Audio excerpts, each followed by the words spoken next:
vlog, isi-share ko po sa inyo or ipapakita ko yung mga ayudang natanggap ko galing Amerika. At kung bago ka sa channel na to, please don't forget to like, subscribe, and hit the notification bell para lagi kang updated sa mga kaganapan sa channel ko. At dahil Pilipino ako at excited ako sa mga package na to, mga balikbayan box, sino nga ba naman ang hindi may excite kapag may marireceive kang balikbayan box, diba? Kasi ilang buwan ko rin siyang hinintay, inabangan, kaya naman kanina unexpectedly biglang nandyan na pala yung box sa bahay nung umuulan. Ayan, at dahil sobrang excited ko ang i-share yung mga ayudang natanggap ko galing Amerika dun sa balikbayan box sa pinadala ng lola ko. Eto, unang-una sa lahat na i-share ko, ipapakita ko. Eto, itong cup na to na galing kay Ate Jennifer Vares. Thank you po. Binigyan niya ako ng Aero na cup. Nagustuhan ko to, gagamitin ko to sa pag nagbabike or pag pupunta ako ng bayan or lalabas kahit saan. Promise, parati kong gagamitin to. Susod ko parati. Next naman, na-share ko, yung mga maliliit lang muna unahin ko. Eto nakita ko kanina, hindi naman talaga siya nakapangalan sa akin. Wala siyang name actually. Pero natuwa ako kasi ang cute. So, naka-fold siyang ganyan. Nalagyan siya ng card. Ng cards, pwedeng 6 na cards yung mailagay. Kaya sabi ko, akin na to, no? Kaya kinuha ko na, hindi ko na pinakita sa kanila. Ang tatak niya, New York and Company. New York and Company. So cute. And, eto yung cellphone holder ba yung tawag dito? Kaso, purple yung lining. Pero okay lang naman, maganda naman siya. Saktong-sakto dun sa phone na ginagamit ko. Kasi di ba pag nagbabike, minsan yung phone ko, ang hilig ko na lang, nagdadala na lang ako ng bag, tapos doon ko na lang nilalagay yung cellphone. Eh, syempre, pag nakabag ka, medyo mas malaki pa. Unlike pag ganito lang yung bitbit mo, sabit mo lang doon siya sa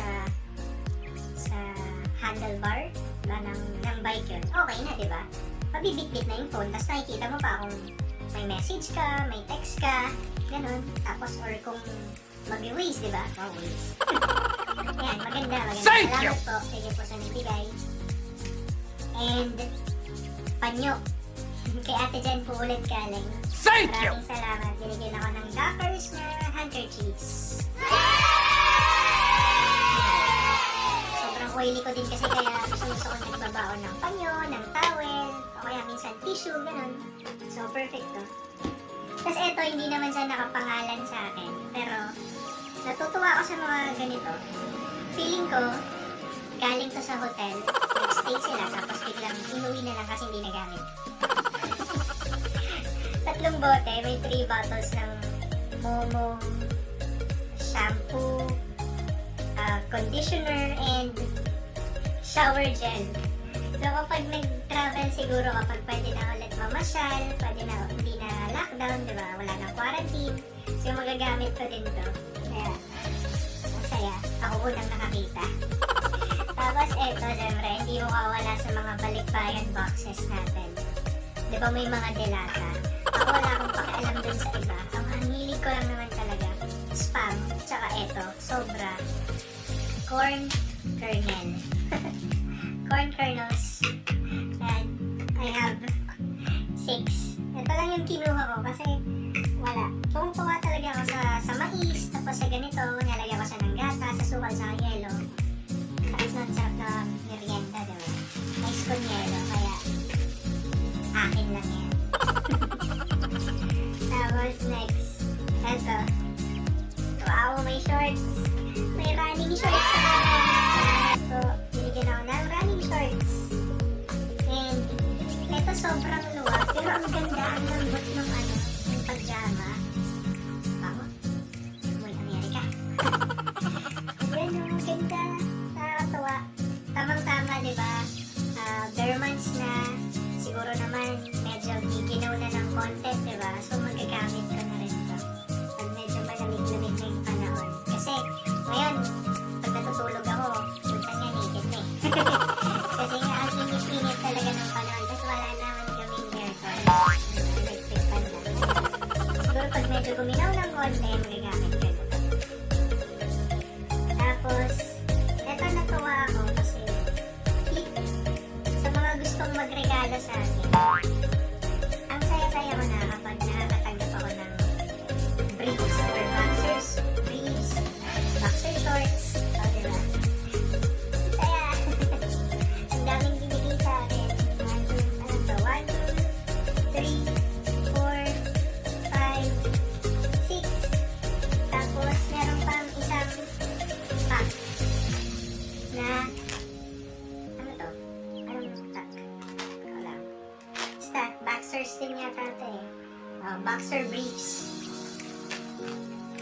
open ko na. Tignan natin yung maganda. Oh, Fruit of the Loom. Maganda, maganda. Nakatawa. Ang saya. Okay, next. Tapos yung shorts, medyo malaki. Yung shorts na nabigay sa akin. Kala siguro nila tumaba ako, pero ang totoo, pumayat po ako. Small na nga lang ako naman. Yung shorts, extra large. Grabe, extra large. Pero, small lang po ako. Siguro paparepair ka na lang sa... Gusto ko naman kasi yung mga ganitong shorts kasi wash and wear. Sobrang bilis lang yung matuyo, diba? Kaya, bless yan. Tapos, from Ate Jen din, binigyan din niya ako ng shirts. Thank you! Ano? Sayo sa video. Buksan ko na yung shirt. Wow! Hero tong isa. Ano to isa? Free steak. Okay. So, hindi talaga may kakailangan sa akin to kasi may pangalan. May bawal naka-ball pen.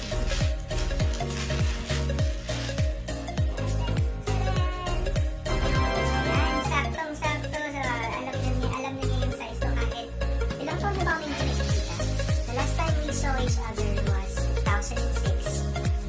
So that was 14 years ago. Tagal na, diba? Pero alam pa rin niya yung size ng shirt ko. Kasi hindi na minsan tumataba, pero mapayat naman ako ulit. Ganda, ganda. Tuwa ako dito. Love it. Next, buksan ko naman yung isa. Nakakatuwa mag-open ng mga ganito, lalong-lalo na birth month ko na. Malapit na yung birthday ko, and ilang araw na lang. 8 days na lang birthday ko na. Ito naman, gray shirt. California. Wow, okay. Kasya dito sa akin, tapos napakalambot. So, napaka-comfortable nito kapag sinuot. Madalas kapag binibigyan kasi nila ako ng shirt, mga plain colors lang, white, gray, gano'n na. Kasi yun lang naman yung hili ko. White, blue, black. Gano'n lang, gray. Hindi naman ako mahirap regaluhan pagdating sa t-shirts. Basta malambot, tapos sakto lang sa akin. Hindi sobrang luwag, hindi sobrang sigit, diba? Saktong-sakto lang. And, eto, sobrang natuwa talaga ako nung nakita ko. Kasi ilang buwan ko din siyang hinintay. Tapos hindi naman nila pinicturean ko na talaga yung mga sapatos na binigay sa akin. Parang mas lalong nagbigay sa akin ng excitement kasi hinihintay ko talaga kung ano nga ba yung darating. Tapos nung nakita ko to kanina, pagbukas ng box, talagang wow, natutuwa ako kasi wala naman akong alam talaga sa mga pagdating sa sapatos, kung ano yung mga magagandang brands. More on kung ano lang yung itsura, or di ba minsan may mga pangalan ba yung mga shoes na ganyan. Tapos kung ano yung mga uso, sa akin kasi wala lang yun. Para sa akin, kung ano yung nakita ko, kung nagandahan ako, tapos comfortable akong sinusuot, okay na sa akin yun. O, di ba? Madali na ako regaluhan. Tapos nung nakita ko nga to, nagandahan ako agad. Kaya naman, ang saya. Nung nakita ko. Wow! Natuwa ako, Nike siya. Madalas naman kasi Nike lang naman yung nare-request ko sa kanilang sapatos. Dati, parati ko sinasabi, volleyball shoes. Kaya lang, hindi din naman kasi alam ng lola ko kung saan siya bibili nun. Saka, dahil pandemic na din, di ba? So, siguro wala na rin time. Or, hindi na rin siguro makakabalik na maglaro. Or baka makapaglaro pero once in a while. Pero, mas okay na din yung ganitong sapatos yung gagamitin ko kasi, di ba? In general na siya, hindi lang yung panglaro lang. Wow, ang saya, natuwa talaga aking pangganda. Ganda, diba? Pero kung sakali, diba, na makabalik, makapaglaro pa rin, mabigyan ng time pa rin, diba, na maglaro, siguro pwede din naman gamitin panglaro ko. Ito yung una na natanggap ko. Meron pang isa. So, ito yung isa pa. Wow! Ang ganda, wala lang, natuwa ako. Medyo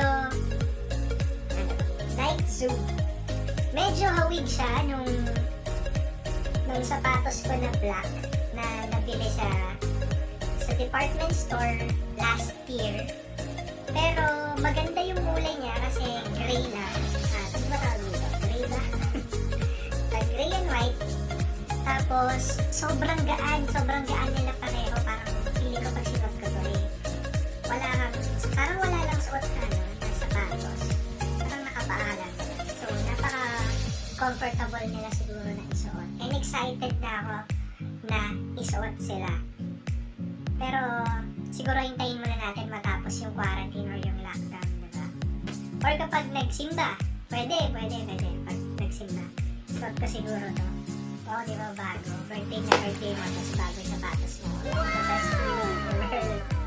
So, yun lang naman yung mga natanggap ko na yung mga regalo, or yung ayuda, na galing dun sa box na pinadala ng lola ko. Yung iba bigay din ng tita ko. Hindi ko alam kung sino nagbigay ng iba, pero maraming salamat po. And God bless you more. God bless us all. Maraming salamat sa panonood ng video na to, at kung bago ka lang sa channel ko, please don't forget to subscribe. Thank you. Bye-bye and God bless us all.